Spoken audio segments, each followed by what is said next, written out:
Dice así la palabra del Señor en Segunda de Reyes, capítulo 12, versículos 2 al 12, dice así. Un día Joás ordenó a los sacerdotes. Joás es un rey que fue descendiente de David y que fue rey sobre la tribu de Judá. Dice, un día Joás le ordenó a los sacerdotes, recojan todo el dinero que cada persona traiga al templo del Señor como ofrenda sagrada, incluso el impuesto del censo, el dinero de votos personales y todas las ofrendas voluntarias. Cada sacerdote debe tomar el dinero de manos de su propio tesorero y usarlo para restaurar el templo y reparar todo lo que esté dañado. En el año 23 del reinado de Joás, sucedió que como los sacerdotes no habían hecho reparaciones al templo, el rey llamó al sacerdote Joiada y a los otros sacerdotes y les recriminó. ¿Por qué no han comenzado la restauración del templo? Y aquí en adelante ya no recibirán dinero de manos de los tesoreros y deberán entregar lo que tengan para que se repare el templo. Los sacerdotes accedieron a no recibir más dinero del pueblo y renunciaron al encargo de restaurar el templo. Sin embargo, el sacerdote Joiada tomó un cofre y después de hacer una ranura en la tapa, lo puso junto al altar a la derecha, según se entra en el templo del Señor. Los sacerdotes que vigilaban la entrada comenzaron a poner en el cofre todo el dinero que la gente traía al templo del Señor. Cuando veían que el cofre ya estaba lleno, subía el secretario real con el sumo sacerdote para vaciarlo y contar el dinero que había en el templo del Señor. Una vez determinada la cantidad, entregaban el dinero a los que supervisaban la restauración del templo. Esto les pagaban a los que trabajaban allí en el templo, carpinteros, maestros de obra, albañiles y canteros. También compraban madera y piedras de cantería y cubrían todos los gastos necesarios para restaurar el templo del Señor. Nos dice, no nos dice acá, ¿verdad?, cuántos años pasaron, pero lo cierto es que dice que fue en el año 23 del reinado de Joás. Joás comenzó a reinar a los 7 años. A los 7 años fue constituido como rey. Fue el rey más joven de la dinastía de David. Y a los 23 años, o sea, cuando él tenía 30 años, él había dado la orden años atrás de que el templo necesitaba ser restaurado. Y dice que los sacerdotes habían recibido la orden, pero durante ese tiempo dice que ellos fueron negligentes. Ellos no se ocuparon de la restauración del templo de Dios.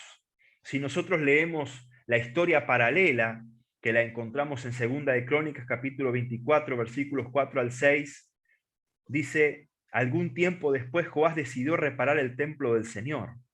Reunió a los sacerdotes y a los levitas y les dijo, vayan por la ciudad de Judá y recojan dinero de todos los israelitas para reparar cada año el templo de su Dios. Háganlo inmediatamente. Sin embargo, los levitas fueron negligentes. Entonces el rey llamó al sumo sacerdote Joiada y le dijo, ¿por qué no has presionado a los levitas para que vayan y recojan en Judá y en Jerusalén la contribución que Moisés, siervo del Señor, y la asamblea de Israel impusieron para la tienda del pacto? Estos hombres fueron negligentes en restaurar el templo de Dios. Más o menos el templo tenía ya casi unos 200 años de haber sido construido en el tiempo de Salomón. Nos dice el versículo 7 de este pasaje de Segunda de Crónicas que estamos leyendo, de Segunda de Crónicas 24, dice el versículo 7, resulta que la malvada Atalía y sus hijos habían destrozado el templo de Dios y hasta habían ofrecido a los Baales los objetos sagrados del templo del Señor. Ahora, imagínese que un enemigo suyo se aprovecha de un tiempo de debilidad que usted atraviesa, y ese enemigo entra a su casa y la destruye. Ese enemigo después es aniquilado, pero su casa ha quedado destruida, ¿sí? Y por ahí a usted le dan la oportunidad de que usted pueda ir a determinado lugar y obtener el dinero necesario para reparar su casa. Yo le pregunto, ¿usted renunciaría a ese derecho y seguiría viviendo en su casa destruida como si no pasara nada? Yo creo que no. Ninguno de nosotros estaríamos bien viviendo en una casa que está destruida por el paso del tiempo y porque el enemigo rompió y destruyó a su antojo. Yo creo que ninguno de nosotros perdería tiempo sino que inmediatamente iríamos a donde fuera necesario ir a tomar ese dinero que se nos va a dar para que nosotros reparemos nuestra casa, la casa en la cual nosotros habitamos. Lo interesante de todo esto dice que los sacerdotes, ellos siguieron desarrollando sus tareas. El templo no se cerró.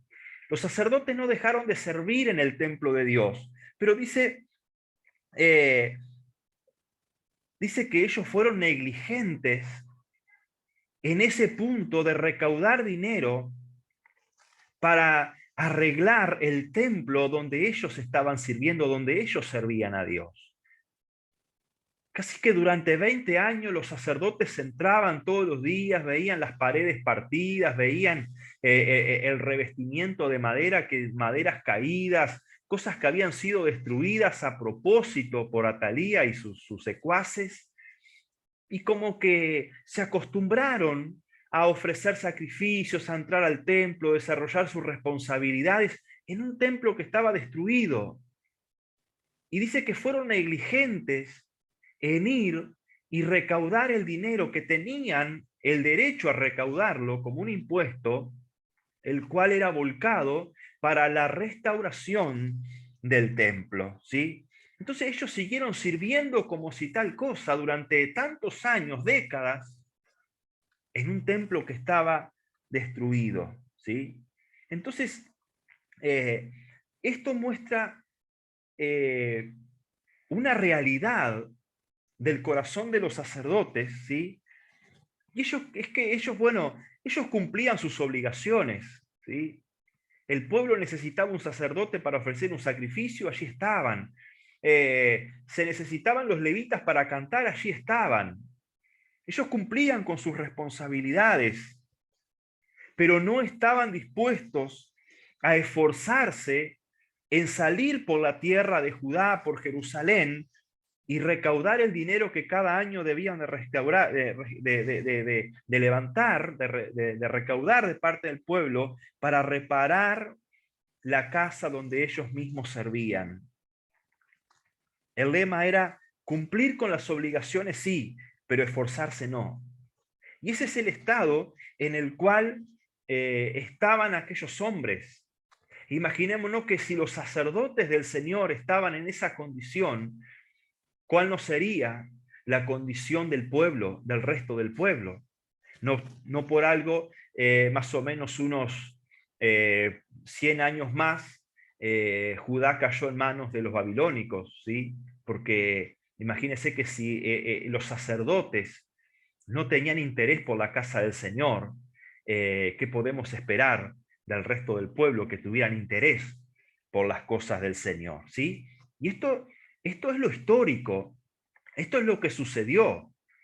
El rey dice que fueron negligentes en recaudar el dinero para reparar la casa del Señor.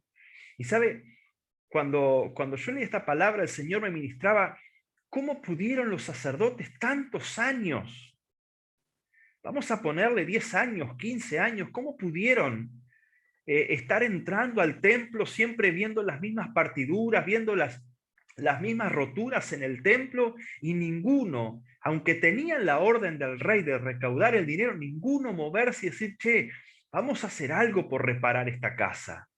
¿En verdad les interesaba algo el Señor? ¿En verdad les interesaba algo que las cosas de Dios funcionaran bien? Yo creo que no, ¿sí? Y esto es lo que el Señor ministraba a mi vida, ¿sí? Tantos años la casa destruida, y a nadie le dio por nada decir, che, vamos a hacer algo.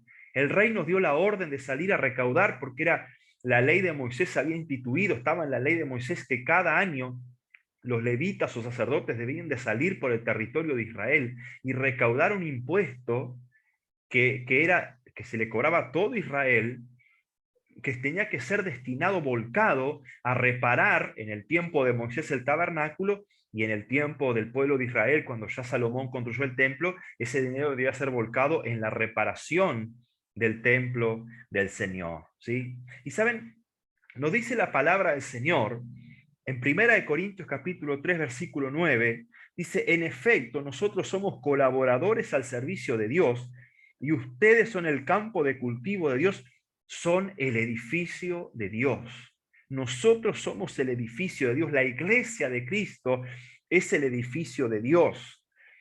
Efesios capítulo 2, versículos 21 al 22 dice, en él, o sea, en Cristo, todo el edificio bien armado se va levantando para llegar a ser un templo santo en el Señor. En él también ustedes son edificados juntamente para ser morada de Dios por su Espíritu. Y también 1 Corintios capítulo 3, versículo 16 al 17 dice, ¿no saben que ustedes son el templo de Dios y que el Espíritu de Dios habita en ustedes? Si alguno destruyera el templo de Dios, él mismo será destruido por Dios, porque el templo de Dios es sagrado y ustedes son ese templo. Nos dice la palabra del Señor que nosotros, la iglesia, somos el edificio de Dios. Somos el templo de Dios, el cual somos edificados para morada de Dios en él. Ya Dios no habita en templos construidos por el hombre. Dios un tiempo habitó en el tabernáculo que había construido Moisés con el pueblo de Israel. Después habitó unos siglos, habitó en el templo que había construido Salomón. Pero dice la palabra del Señor que Dios no habita en templos construidos por hombres. Dios no habita en templos construidos por el hombre, sino que el Señor habita en el templo que Él mismo construyó, que es la iglesia, ¿sí? La iglesia es el templo donde Dios habita. La iglesia es el edificio donde Dios habita. ¿Y por qué nosotros tenemos la historia del Antiguo Testamento, del tabernáculo, después del templo? De hecho, los libros de Primera y Segunda de Crónicas relatan la historia de los reyes de Judá en cuanto en el entorno, ¿verdad? Y todo gira en torno a la historia del templo, ¿sí? A diferencia de los libros de los reyes, la Primera y Segunda de Reyes cuenta la historia de los reyes tanto de Judá como de Israel. Pero los libros de Crónicas cuentan la historia de los reyes de Judá y todo lo que tenía que ver con el templo. ¿Por qué? ¿Por qué toda esa enseñanza? Porque dice que todo lo que se escribió en el pasado es para nuestro bien, es para que nosotros, alentados por las escrituras, mantengamos la esperanza que profesamos. Y toda esa enseñanza del templo, de Dios habitando en el templo, en el tabernáculo, es una enseñanza para nosotros, ¿sí? De cómo Dios habita hoy en el templo que Jesucristo mismo construyó, que es la iglesia de Jesucristo, la cual la componen toda la multitud de creyentes alrededor de la tierra. La iglesia de Jesucristo es ese templo donde el Señor habita, ¿sí? Pero también nos dice la palabra del Señor que si bien la iglesia en su conjunto es el templo de Dios, cada uno de nosotros los creyentes somos los sacerdotes. Dice Primera de Pedro capítulo 2 versículo 5, también ustedes son como piedras vivas con las cuales se está edificando una casa espiritual. De ese modo llegan a ser un sacerdocio santo para ofrecer sacrificios espirituales que Dios acepta por medio de Jesucristo. Así que la iglesia es el templo donde Dios habita y cada uno de nosotros los creyentes somos los sacerdotes que servimos a Dios en la iglesia. Y del mismo modo que Atalía destruyó el templo de Jerusalén, también nos dice Pablo que la iglesia como templo de Dios puede ser destruido por alguien. Fíjese que Pablo dice, si alguno destruye el templo de Dios. O sea que quiere decir que cabe la posibilidad de que alguien destruya el templo de Dios, de que alguien destruya la iglesia. Jesucristo dijo que ni las autoridades del reino de las tinieblas iban a poder contra la iglesia. La iglesia no va a desaparecer de la tierra porque alguien la destruya. La iglesia de Jesucristo va a desaparecer de la tierra cuando Cristo venga y nos lleve para estar con Él para siempre en gloria. Pero sí el enemigo puede usar su influencia para destruir, para enfermar y para detener la iglesia, que la iglesia no avance en el cometido de dar a conocer el mensaje de Jesucristo hasta lo último de la tierra. Dice Pablo, si alguno destruyera el templo de Dios. O sea que el templo de Dios, el cual es la iglesia, es posible que alguien pueda entrar y la destruya. En el caso de los hermanos corintios, Las divisiones provenientes de las obras de la naturaleza humana eran la herramienta de destrucción para la iglesia. Pablo está hablando acá específicamente a la iglesia de Corinto acerca de las divisiones, cómo las divisiones llegan a destruir el templo de Dios, que es la iglesia de Jesucristo. Cuando nosotros hablamos de Atalía, así como hablamos del espíritu de Jezabel, que lo que busca es controlar e influenciar y manejar el liderazgo del pueblo, de los líderes del pueblo de Dios a su antojo, el espíritu de Atalía lo que hace es, el espíritu de Atalía trabaja para impedir que la promesa de Dios se siga cumpliendo. Dios le había prometido a David que siempre iba a haber uno de sus descendientes en el trono de Jerusalén, de Israel. ¿Y saben qué hizo Atalía? Atalía se encargó de destruir todos los posibles candidatos para ocupar el trono de Judá, el trono de David. El sacerdote Joiadá, que era cuñado del rey, dice que tomó uno de los hijos y lo escondió, y después cuando ese niño tuvo 7 años lo estableció en el trono. De no haber sido por el sacerdote Joiadá, que fue un instrumento de Dios en ese tiempo, Atalía hubiese destruido completamente la dinastía de David y no se hubiese podido cumplir la promesa. O sea que el espíritu de Atalía lo que busca es destruir el cumplimiento de la promesa de Dios, que las promesas de Dios no se cumplan en nuestra vida, ¿sí? Y que si se están cumpliendo se dejen de cumplir. Esa es la operación del espíritu de Atalía. Pero más allá de identificar uno u otro espíritu que busque influenciar a la iglesia a través de las obras de la carne en los creyentes para destruir la iglesia, porque esa es la realidad. Si hay un espíritu de las tinieblas que está influenciando y que está operando adentro de la iglesia, es porque alguien con sus obras de la carne, de la naturaleza humana, le dio lugar, porque si no el maligno no puede entrar. Yo quiero, más allá de eso, yo quiero resaltar el hecho de que nosotros somos sacerdotes y la iglesia es el templo del Señor en este tiempo. Y quiero resaltar, hermanos, y compartir con ustedes de que nosotros no deberíamos ver las grietas en la iglesia y seguir como si nada. ¿Sí? Nosotros somos la iglesia. ¿Sí? Nosotros no vamos a la iglesia, nosotros somos la iglesia. ¿Sí? Y así, hermanos, como nosotros no viviríamos en nuestra casa destruida, tampoco nosotros podríamos ser sacerdotes en un templo con grietas y roturas y como que no pasa nada. Me da lo mismo si, si el templo está bien o el templo está todo roto, me da lo mismo, ¿sí? Por ejemplo, si los hermanos no se congregan, y bueno, me da lo mismo, yo me congrego. Si yo me congrego, pero hay muchos hermanos que no se están congregando. ¿Por qué no se estarán congregando? Eso debería llevarme a decir, voy a orar, voy a clamar al Señor, porque mis hermanos se tienen que congregar, porque la palabra del Señor dice que no dejemos de congregarnos, más viendo que aquel día se acerca, ¿sí? O, o no están fluyendo los milagros en la iglesia, no hay derramamiento del Espíritu Santo, y nos adaptamos a eso. Hay una generación de creyentes que se adaptó a no ver milagros, a no ver el mover del Espíritu Santo en la iglesia. Simplemente se conforman o se conformaron con venir y cumplir sus obligaciones, pero nada más, ¿sí? Y yo tengo que decir, ¿qué pasa? El Señor prometió que iba a derramar el Espíritu Santo. Yo tengo que clamar al Señor que el Espíritu Santo se mueva en la iglesia.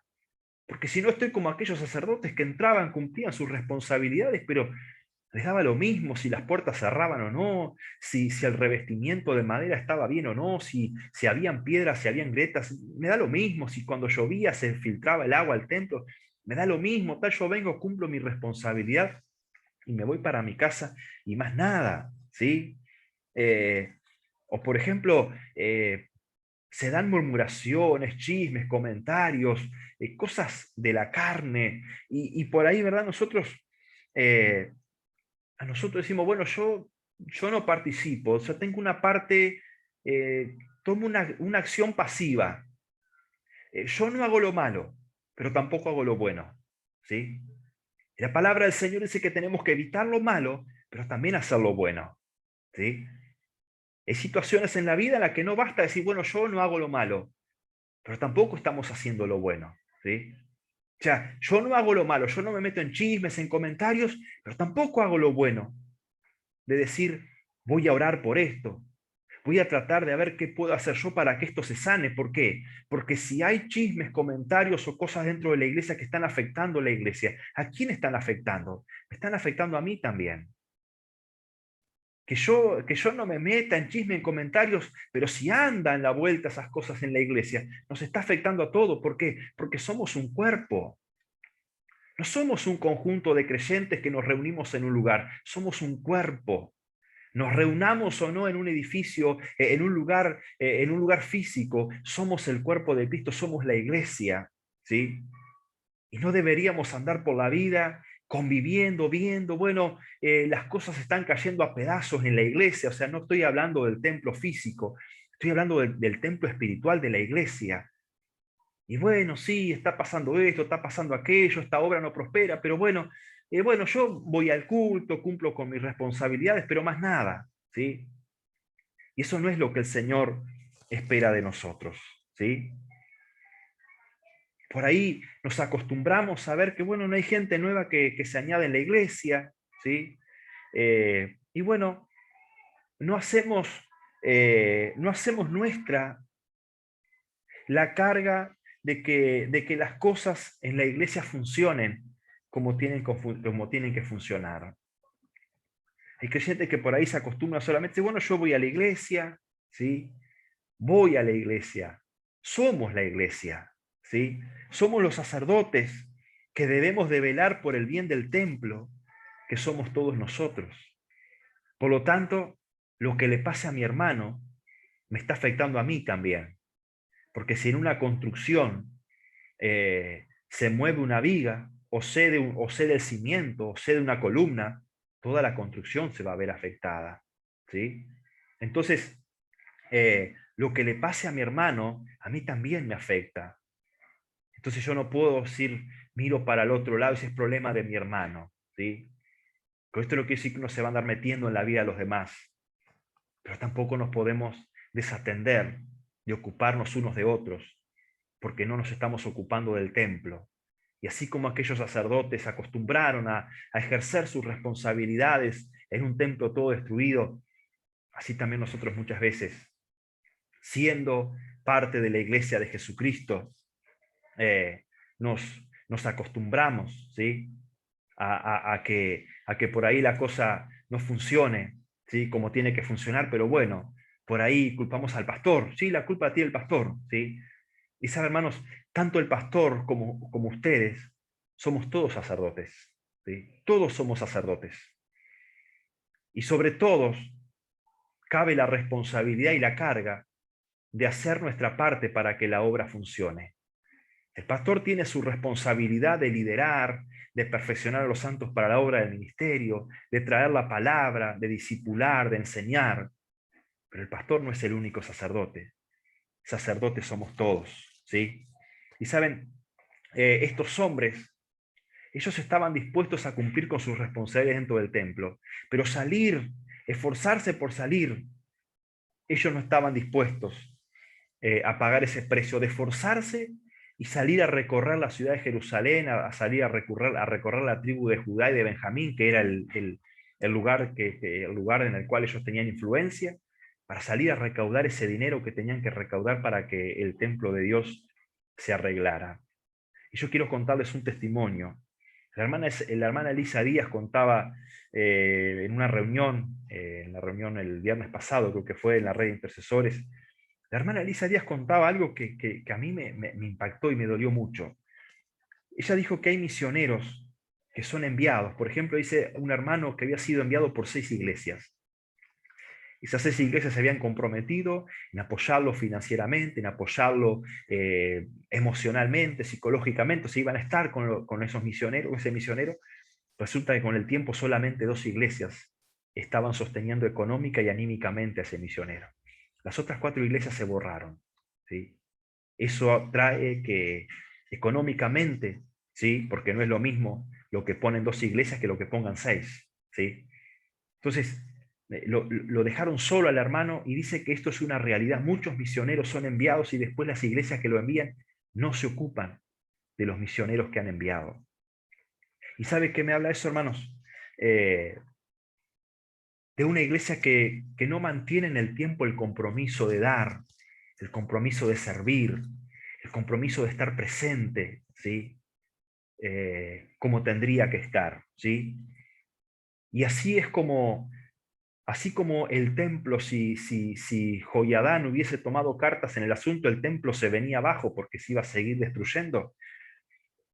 Así también es como una congregación se viene abajo, ¿sí? Creyentes que se congregan cuando pueden, creyentes que dan cuando pueden, sirven cuando pueden, oran cuando pueden, porque los asuntos de la vida personal y familiar están primero. Y si sobra tiempo, hago, doy, sirvo para la iglesia, ¿sí? Creyentes irresponsables, ¿sí?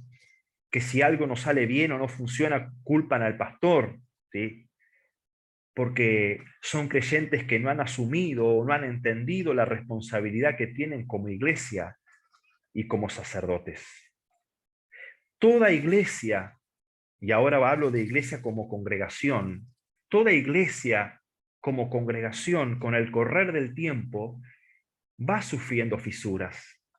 ¿Por qué? Porque en la convivencia, ¿sí? En el trabajar, en el estar juntos, siempre surgen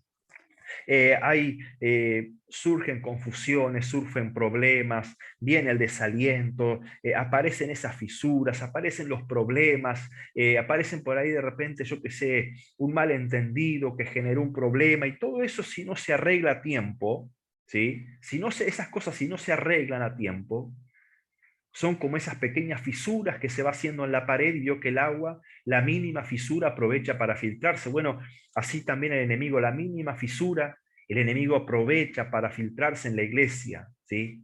Por ahí, un hermano que comienza a servir en la iglesia y surge un malentendido con otro hermano, con el pastor, yo qué sé, porque por ahí el pastor anduvo con el día malo y capaz que le respondió de una forma que no era la más conveniente, o entre hermanos hay una situación, un malentendido, o cosas que suceden, cosas que pasan del relacionamiento diario.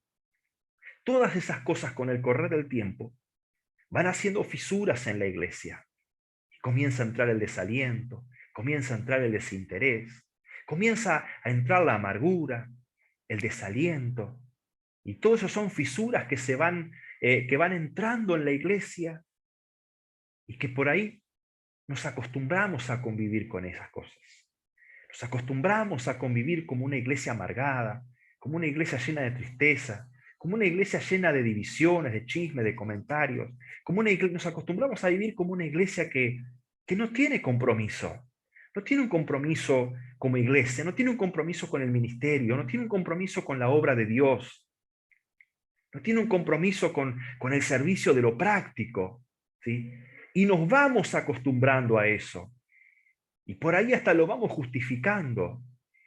Entonces todo eso es algo que amenaza ruina y que va a termina arruinando un ministerio, una congregación. ¿Por qué? Porque como aquellos sacerdotes que se acostumbraron a entrar y cumplir sus responsabilidades en un templo destruido, así también por ahí nosotros nos acostumbramos a llevar adelante nuestra vida como sacerdotes de Dios en una congregación que con el tiempo se ha enfermado, se ha debilitado.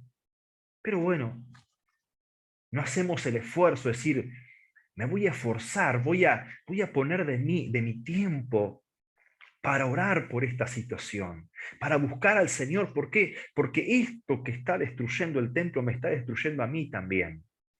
Porque, repito, no somos un conjunto de creyentes que nos reunimos en un lugar físico y que tenemos algo en común. Somos más que eso.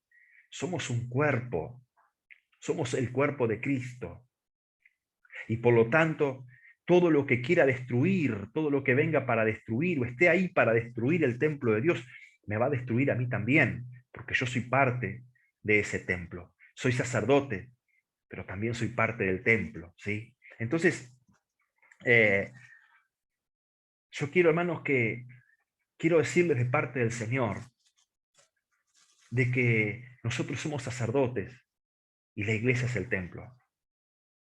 Y que hay una responsabilidad que pesa sobre cada uno de nosotros, como sacerdotes, en ocuparnos de que el templo esté bien, de que la congregación esté bien, de que el ministerio esté bien, de que la cosa esté bien, porque esa es la voluntad de Dios. La voluntad de Dios no es una iglesia enferma, una iglesia que se cae a pedazos, y repito, no estoy hablando del lugar físico, estoy hablando de la iglesia, el cuerpo de Cristo, que se cae a pedazos, que la cosa no funciona bien, que hay pecado, que hay divisiones, que hay desaliento, que hay amargura, que hay maldiciones dentro de la iglesia, y como si nada, seguimos por la vida como si nada. Eso no es lo que el Señor quiere para nosotros, sino que el Señor quiere que seamos esos sacerdotes que se ocupan de la casa, que se ocupan de que la iglesia esté bien, de que el cuerpo de Cristo funcione bien, de que lo que está funcionando mal se sane. Voy a orar, voy a buscar del Señor, voy a pedir al Señor que eso se sane. Si puedo hacer algo mucho más, puedo hacer aparte de orar, puedo hacer algo más, lo voy a hacer. ¿Por qué? Porque quiero que la casa del Señor esté bien, que la casa del Señor, esas fisuras y esas cosas que aparecen con el tiempo, se sanen, se arreglen. Y voy a invertir de lo mío. Y no estoy hablando solamente de lo económico, estoy hablando de toda la vida. Voy a invertir de lo que tenga que invertir de mí, de mi tiempo, para orar, para buscar al Señor, para ayunar si es necesario, pero que las cosas se sanen, ¿sí? Y yo quiero decirle, hermanos, que oremos al Señor en esta hora, arrepintiéndonos de no habernos ocupado a tiempo de roturas, de fisuras que han aparecido en el templo, en la iglesia de Cristo, pero también comprometernos a hacer el mayor esfuerzo para arreglar esas roturas, para sanar, ¿sí? Para buscar sanar esas cosas, ¿sí? Y esto, hermanos, es lo que quería compartirle con ustedes en esta tarde, ¿sí? Y ahora, hermanos, yo quiero